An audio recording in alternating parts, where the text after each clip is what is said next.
Hello friends, आज हम देख रहे हैं जाति पंचायत। जैसे कि आपको पता है कि जाति पंचायत जो होती हैं वो अधिकतर ग्रामीण क्षेत्रों में पाई जाती हैं। जाति पंचायतों का अस्तित्व बहुत पुराना है। पुराने समय में भी जाति पंचायतें होती थी। जाति पंचायत के जो सदस्य होते हैं वो पुरुष प्रधान होते थे, परंतु अब जाति पंचायत का अस्तित्व थोड़ा कम हो गया है, क्योंकि शहरों में अब क्या है कि न्याय प्रक्रिया चल गई है, कानूनी प्रक्रिया चल गई है। पहले के जमाने में जाति पंचायतों का बहुत अधिक महत्व था। निम्न जातियों में सुरक्षा की भावना होती है, क्योंकि जो निम्न जातियां होती हैं वो अपने आप को बहुत असुरक्षित महसूस करती हैं और वो जाति पंचायत के माध्यम से अपने आप को सुरक्षा प्रदान करवाती हैं, क्योंकि उनमें जो भी असुरक्षा की भावनाएं होती हैं, जो वाद विवाद होते हैं, जो झगड़े होते हैं, जैसे कि भूमि विवाद है, किसी को अपमानित करना, स्त्री को अपमान करना, जो विवाद होते हैं, जो झगड़े होते हैं, उन झगड़ों का निपटारा जाति पंचायत में ही होता है। गांव में जाति पंचायत बहुत अधिक शक्तिशाली होती है, क्योंकि ग्रामीण क्षेत्र में जो मुखिया होता है, जो पंचायत का मुखिया होता है, वो किसी के अगर फैसला लेता है, जो वाद विवाद होते हैं उनका जो निर्णय निकालता है, अगर कोई भी व्यक्ति उन निर्णयों का उल्लंघन करता है तो मुखिया उन्हें दंड भी दे देता है।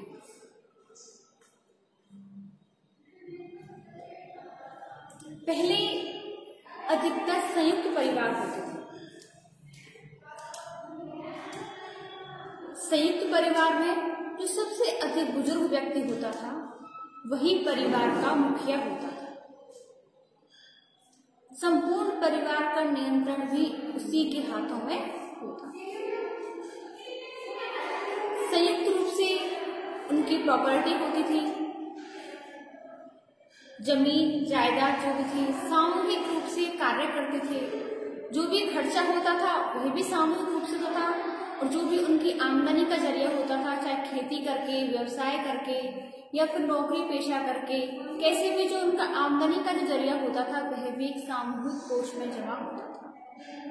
परंतु धीरे धीरे जैसे एकल परिवार होते गए,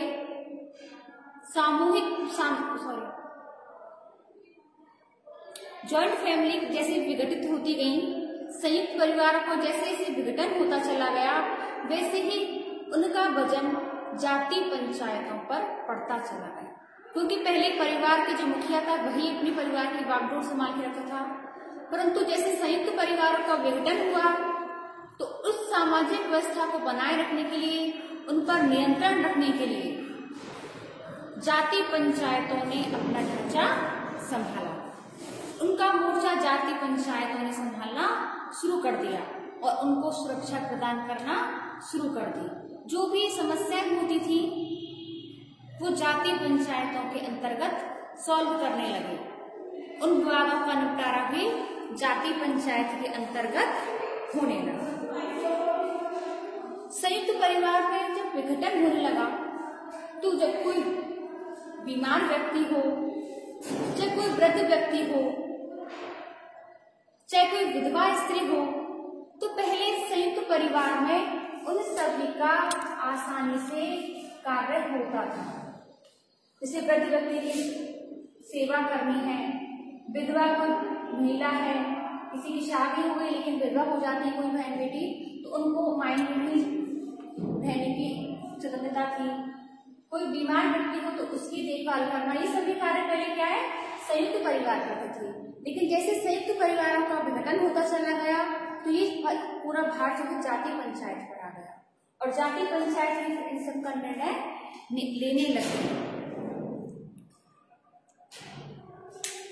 संयुक्त परिवार का जब विघटन हुआ तो व्यवसाय की सुरक्षा के लिए, व्यवसायिक प्रतिस्पर्धा से मुक्ति पाने के लिए जाति पंचायतों ने इसका निर्णय स्टार्ट कर दिया था। अब आती है जाति पंचायत का संगठन, कि जाति पंचायतों का संगठन कैसे होता है। जाति पंचायत का संगठन, जैसे कि आपको पता है कि जाति पंचायत का एक मुखिया होता है, यानी कि एक सरपंच होता है, बाकी के पंच होते हैं, और ये सभी एक ही जाति के होते हैं। जो एक ही जाति का और एक ही परिवार का जो मतलब सबसे बड़ा बुजुर्ग व्यक्ति होता है वो जाति का मुखिया होता है। और ये कोई हर जाति पंचायत के अलग अलग अपने नियम होते हैं कि किस जाति पंचायत में कितने पंच होने चाहिए, कितने नहीं, इसका निर्णय अपनी ही जाति पंचायत स्वयं लेती है। इसका कोई किसी पर प्रतिबंध नहीं है। किसी जाति पंचायत में 4 पंच भी हो सकते हैं, 5 भी हो सकते हैं, 7 भी हो सकते हैं। जो जाति पंचायत है वो पुरुष प्रधान होती थी, उनमें स्त्रियों की कोई महत्ता नहीं थी।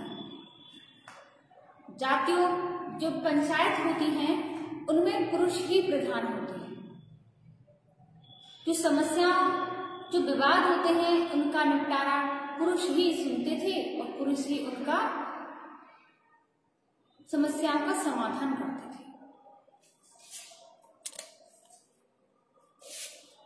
जो जाति पंचायत के जो मुखिया होते हैं, जो जाति पंचायत होती हैं, ये एक तरह से वंशानुक्रम में चलती हैं। जैसे कि एक परिवार का मुखिया सरपंच है तो इसका सबसे बड़ा पुत्र सरपंच होगा, इसके गुजर जाने के बाद इसका बड़ा पुत्र होगा। तो इस तरह से ये क्या है, वंशानुक्रम चलता रहता है। परिवार का जो समझदार होता है, जो सबसे बुजुर्ग होता है, वही व्यक्ति पर जाति पंचायत का मुखिया होता है। इसमें डॉक्टर चौहान ने राजस्थान में चौखला पंचायत का उल्लेख किया। चौखला पंचायत क्या है?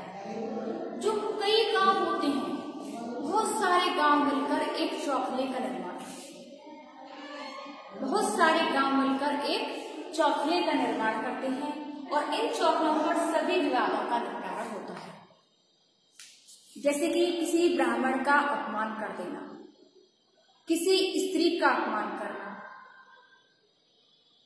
चोरी करना, भूमि पर कब्जा करना, मारपीट होती है। तो ये सभी जो विवाद होते हैं, इन सभी विवादों का निपटारा चौखले पर होता है। यानी कि चौखला जो बताया था मैंने आपको, कई सारे गांव मिलकर एक चौखले का निर्माण करते हैं और ये सभी जो विवाद होते हैं ये चौखले पर सभी विवादों का निपटारा हो जाता है।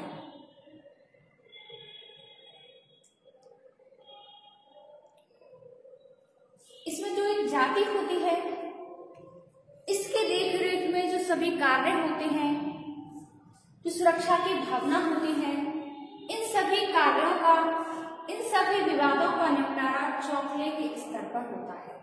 अब आता है जाति पंचायत की सदस्यता पुरुषों तक सीमित होती है, इसमें स्त्री की कोई भी महत्ता नहीं होती है।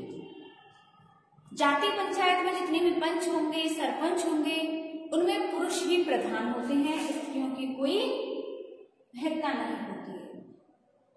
इस अपराध के निपटारे के लिए पंचायत बुलाती है। जब किसी के सामने कोई वाद विवाद आ जाते हैं, जो कोई अपराध आ जाता है, तो उसके लिए हम पंचों से पहले हम ये आग्रह करते हैं कि भाई हमें ये समस्या है और हमें इस समस्या का समाधान करना है। तो पंच इन समस्याओं को सुनकर फिर एक पंचायत का बैठक बुलाते हैं। फिर इस बैठक के द्वारा दोनों पक्षों को आमने सामने रखा जाता है और दोनों पक्षों के माध्यम से इनकी बातें सुनी जाती हैं। दोनों पक्षों की बातें सुन करके फिर ये एंड में जाकर के इनकी वाद विवाद होते हैं और फिर प्रक्रिया चलती है और इसके बाद हम उस निपटारे तक पहुंचते हैं कि कौन सही है कौन गलत, और इस समस्या का समाधान उसके बाद होता है। इसमें डॉक्टर चौहान कहते हैं कि उच्च वर्ण और जातियों में जाति पंचायत जो जाति पंचायत होती है वो निम्न वर्ग में पाई जाती है। निम्न जातियों में जाति पंचायतों की महत्ता महत्ता अधिक होती है, ना कि उच्च जातियों में। उच्च जातियों में जाति पंचायतें नहीं पाई जाती हैं।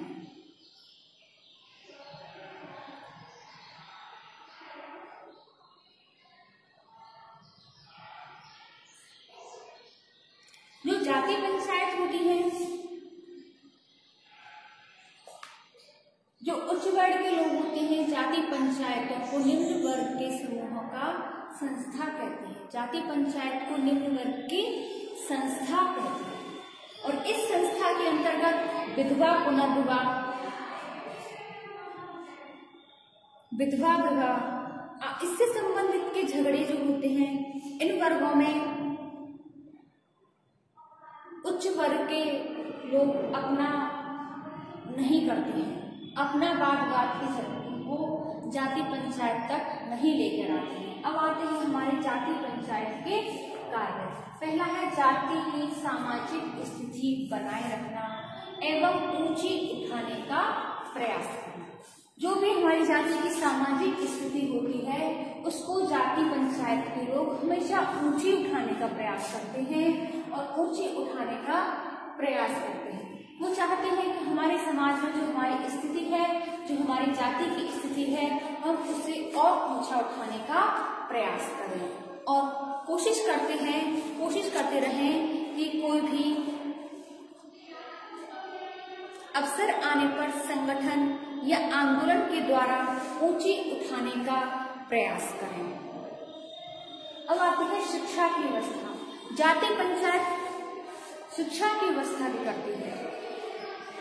पहले गांव में अधिकतर अनपढ़ लोग रहते थे, शिक्षा की अधिक महत्ता नहीं थी, परंतु जब जाति पंचायत आई तो उन्होंने शिक्षा का प्रसार किया और शिक्षा की महत्ता को अधिक बढ़ाया। तो पहले व्यक्ति अपने बच्चों को अधिक पढ़ाने का प्रयास करते थे, लेकिन बच्चियों को सोचते थे कि वो घर का रहकर ही घर का अंदर का कार्य करें। वो नहीं चाहते थे कि उनकी बेटियां भी पढ़ें और कोई कार्य करें। इसके साथ ही शिक्षा के साथ ही महिला शिक्षा का भी अधिक विकास होने लगा। धीरे धीरे महिलाओं को भी पढ़ाना स्टार्ट किया। अब आती है सुविधाएं जुटाना। जाति पंचायत सुविधाएं जुटाने का भी बहुत अधिक कार्य करती है। जाति पंचायत का कार्य होता है कि हमारे गांव में किसी भी प्रकार की कोई दिक्कत नहीं हो। ये समय समय पर नालियों का भी निर्माण करवाते हैं, बिजली की सुविधाएं करवाते हैं, पानी की सुविधाएं करवाते हैं, जगह जगह कुएं खुदवाते हैं, सड़कों का निर्माण है, शिक्षा की व्यवस्था है। और कभी कभी अकाल जैसा अगर पड़ता है, प्रलय आती है, तो गांव के मुखिया या जाति पंचायत के मुखिया का यह कार्य होता है कि वो राजस्थान सरकार हो या भारत सरकार हो या कोई भी सरकार, राज्य सरकार के द्वारा ग्रामीण लोगों को उनसे संबंधित सुविधाएं मुहैया करवाते हैं। अब आती है चिकित्सा की व्यवस्था। जाति पंचायत चिकित्सा की व्यवस्था भी करवाती है, क्योंकि गांव में बुजुर्ग व्यक्ति भी होते हैं, महिलाएं होती हैं, बच्चे होते हैं, सभी प्रकार के लोग होते हैं। उन्हें समय समय पर चिकित्सा की भी आवश्यकता होती है, परंतु गांव में अस्पताल न होने के कारण वो चिकित्सा की सुविधा से वंचित रह जाते हैं और जिसके कारण उन्हें चिकित्सा की व्यवस्था होना अति आवश्यक है और जाति पंचायत उन्हें चिकित्सा की सुविधा उपलब्ध भी करवाती है। विवाह साथी के चुनाव में सहायक है। जाति पंचायत अपनी ही जाति में विवाह करने के खिलाफ है। कोई भी व्यक्ति अपनी ही जाति में या अपने समूह में विवाह नहीं कर सकता है और न ही वह जाति के बाहर विवाह कर सकता है। तो इसके लिए जाति पंचायत अब उनके बच्चों के लिए जीवन साथी चुनने में बहुत सहायता प्रदान करवाती है। सामाजिक सुरक्षा प्रदान करना, समाज की दृष्टि से उन्हें सामाजिक दृष्टि से उन्हें सुरक्षा प्रदान करवाना, जैसे कि वैश्यावृत्ति, चोरी, बाल विवाह, यौन संबंध आदि से उन्हें समाज की दृष्टि से सुरक्षा प्रदान करवाती हैं, जैसे कि पर्दा प्रथा थी, सती प्रथा, कुछ जो हमारी कुप्रथाएं हैं उनसे जाति पंचायत सामाजिक सुरक्षा को प्रदान करवाती है। आता है विवादों का निपटारा। जाति पंचायत जो भी हमारे विवाद होते हैं, भूमिगत विवाद है, स्त्रियों का अपमान, ब्राह्मणों का अपमान, भूमि का विवाद, जमीनी विवाद, बंटवारे का विवाद, लड़की को ससुराल न भेजना, स्त्री को भगा कर ले जाना, उत्तराधिकार होना, या जातियों के नियमों का जो उल्लंघन करता है उनका सभी का निपटारा जाति पंचायत के अंतर्गत ही होता है। अब आता है नियंत्रण रखना। जाति पंचायत अपनी ही जाति के लोगों पर बहुत नियंत्रण रखती है, और जो हमें लगता है कि जाति पंचायत को लगता है कि हमारे नियंत्रण से बाहर जा रहा है तो उन्हें समय समय पर दंडित भी करती है। अब आती है जाति पंचायतों की दंड व्यवस्था। जाति पंचायत न्याय और दंड का भी कार्य। जो व्यक्ति जाति पंचायत के नियमों का, कानूनों का उल्लंघन करती है तो उन्हें दंड भी देती है। कभी कभी उन्हें गांव से बहिष्कार कर देती है, कभी जाति से बहिष्कार कर देती है। इस तरह से जाति पंचायत उनको दंडित भी करती है। अपराधी और क्षतिग्रस्त दोनों का विवाद सुनती है। जो जाति पंचायत होती है वो दोनों पक्षों का विवाद सुनती है। दोनों पक्षों का विवाद सुनने के बाद ही वो समस्या के समाधान तक पहुंचती है, और उसी के बाद वो यह तय करती है कि किस व्यक्ति को क्या पनिशमेंट देनी है, क्या सजा देनी है।